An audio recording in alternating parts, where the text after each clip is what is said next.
This is TempleOS. We're going to look at the flight simulator and the first-person shooter. Control M gets to your menu. We're going to go down to the icon for the flight simulator. Okay, now I'm running a frame grabber, which is saving the screen to disk 8 times a second. The screen is updated 30 times a second for the monitor.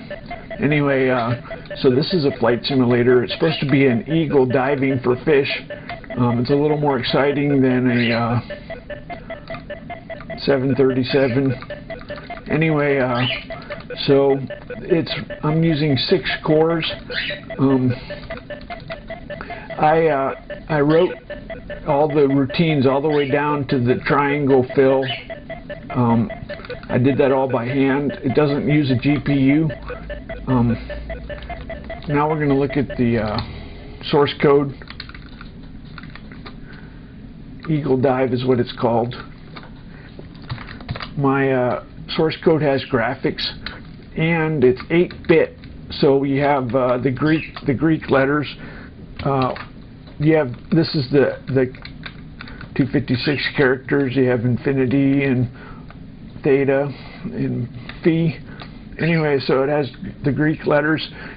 Now, I don't do SMP.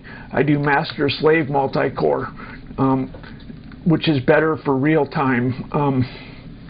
What I want to do is I have 8 cores or 6 cores, and I want to assign a strip in the foreground or background to the different cores.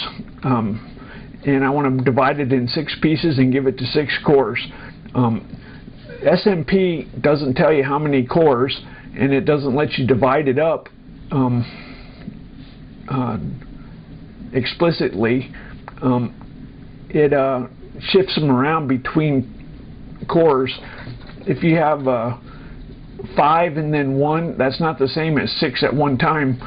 As a matter of fact, I have an 8-core processor, but I use VMware with 6 cores because VMware sometimes steals a core. And 7 and then 1 is not the same as 8 at the same time when you're trying to do something real time. So now we're going to look at the first-person shooter. It has graphics and source. I made a mesh editor for 3D graphics. It's really tedious, so I don't do anything too complicated.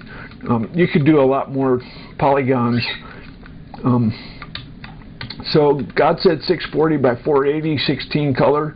So I dither, and I do a random dither to get shading. So this is the source code. We're going to run it F5. So God said they're dancing. It's little monsters. Here's a potted plant. You can see the shading.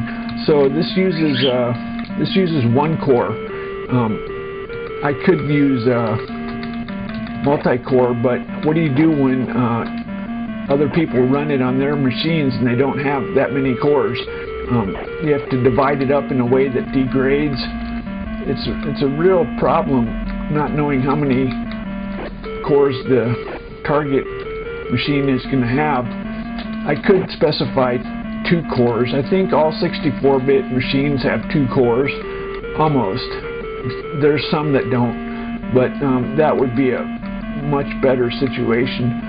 So that's the flight simulator and the first-person shooter.